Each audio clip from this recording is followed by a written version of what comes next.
You have washed your face at least twice since you woke up this morning. Both times, you felt satisfied. Both times, you damaged your moisture barrier. The cleanser industry engineered that satisfaction deliberately. That satisfying lather is dissolving the molecular cement between your skin cells. The foam is not cleaning your skin, it is dismantling it. The more it squeaks, the worse the structural damage. Your skin's moisture barrier, the stratum corneum, is a 20-micron fortress of ceramides, cholesterol, and fatty acids. This is clinically measured architecture. Your cleanser wages active war on it twice daily. Squeaky clean is the sound of your ceramides being stripped away and washed down the drain. It is your moisture barrier reporting structural casualties. Every dermatologist already knows this. The industry never advertises it.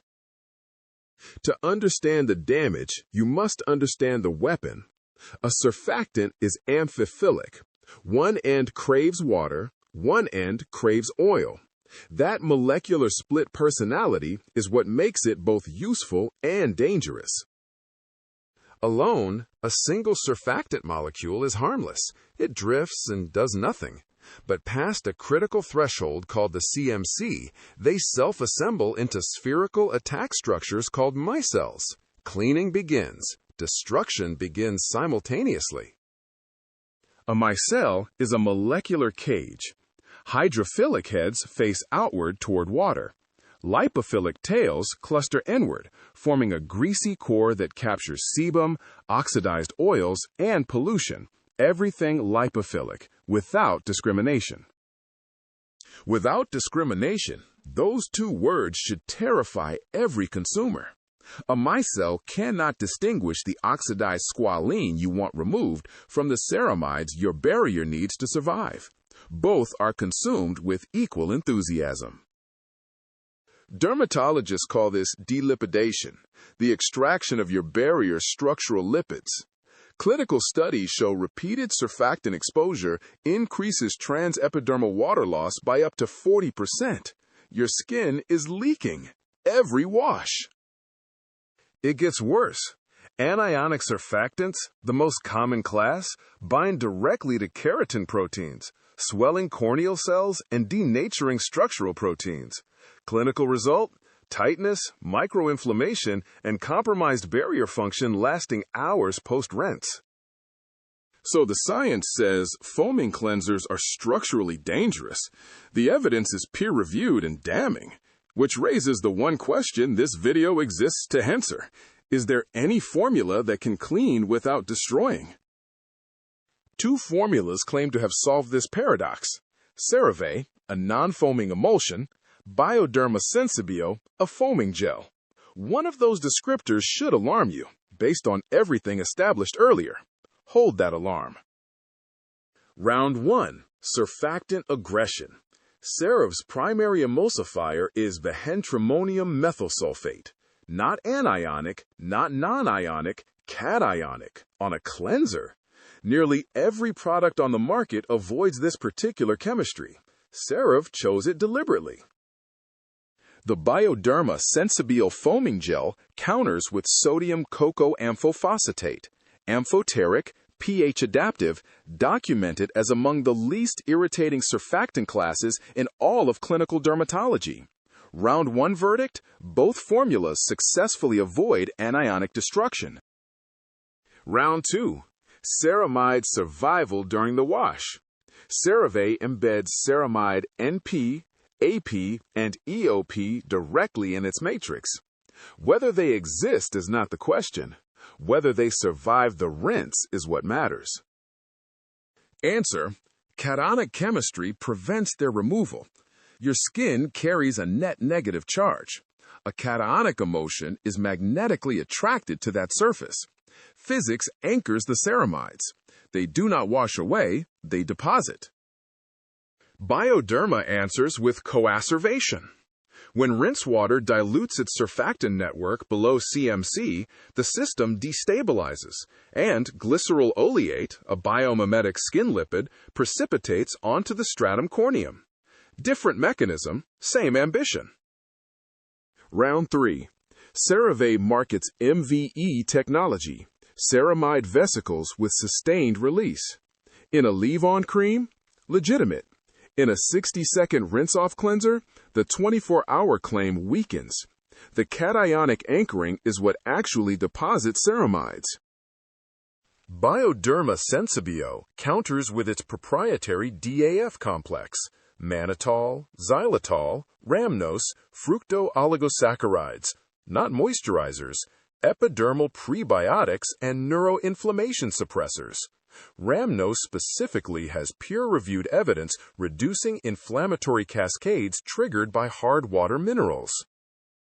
4 rounds in. Neither formula has broken. If molecular precision inside an accessible mass-market cleanser is new information, subscribe, because the next scene dismantles the single assumption you have been carrying since scene 1. Round 4. Foam. Bioderma is a foaming gel. We spent 11 scenes establishing that foam strips the moisture barrier. So how does Bioderma justify this format for reactive skin? This question breaks our framework. Here is the twist. Foam does not damage your barrier. Foam is a surface phenomenon. Barrier destruction depends on the individual surfactant molecule's hydrodynamic radius and whether that molecule can penetrate between corneal cells. Sodium lauryl sulfate has a radius small enough to slip between corneal cells and denature keratin proteins in the stratum corneum. Sodium lauryl sarcosinate in Bioderma is architecturally too large, physically incapable of fitting.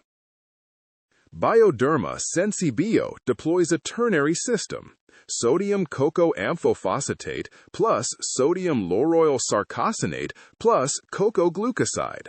3 architectures forming mixed micelles physically too large for intercellular penetration. The foam is clean. The chemistry is clean. Which means Bioderma's foam is not a compromise. It is engineered innocence. And CeraVe's non-foaming format is not inherently superior. Both arrive at zero barrier invasion via completely different molecular pathways. Neither is wrong. Equivalent barrier safety does not mean identical function. Here is where the duel becomes a question of identity. Does your skin need to be defended or actively rebuilt from within? CeraVe answers with reconstruction. CeraVe adds phytosphingosine and a dual humectant stack, sodium hyaluronate plus glycerin, directly onto the ceramide complex. Barrier lipids reassembling. Hydration locked in simultaneously. Active repair inside an ordinary wash cycle. Bioderma Sensibio answers with something CeraVe cannot offer: direct inflammation control. Its citrate buffer locks pH to 5.5, where serine proteases governing desquamation function optimally. Alkaline soap at pH 9.5 destroys them entirely. Honest section. Both formulas take damage here. CeraVe, PEG40 stearate, is ethoxylated via ethylene oxide and poorly biodegradable aquatically. Ecological profile is objectively substandard. Dermatological excellence does not cancel that environmental cost. Bioderma is equally compromised. PEG 90 glyceryl isostearate and LAURET2, both ethoxylated, are the only currently available tools for thickening a sulfate-free gel to workable viscosity. Every clean label alternative fails on performance. Round 6, cleaning power.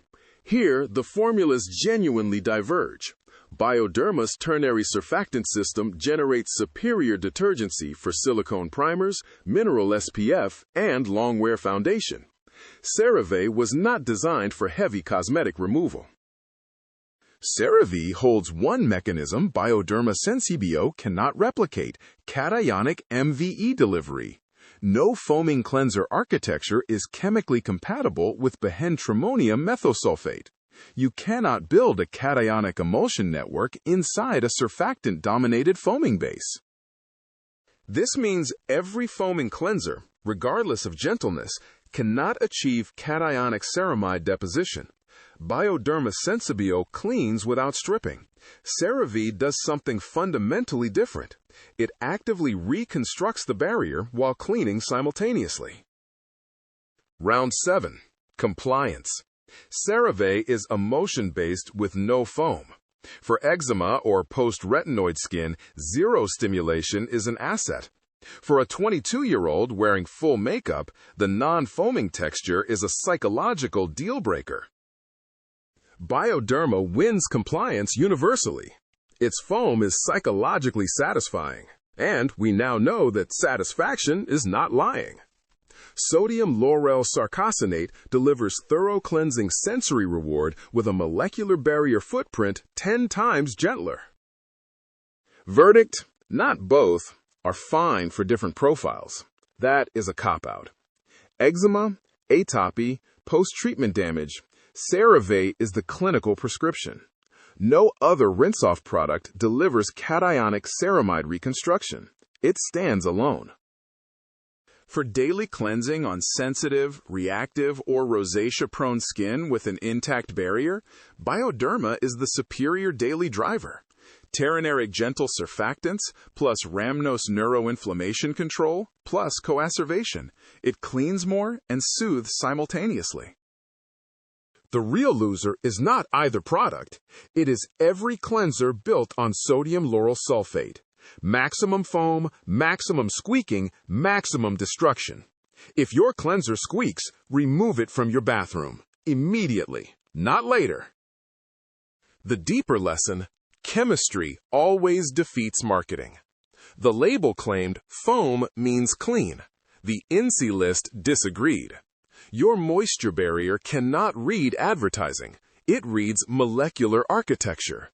Learn that language and stay permanently protected. Squeaky clean is the sound of molecular architecture collapsing under your fingertips. You now know what it means and which formulas refuse to make it. The lab never closes. Neither should your skepticism.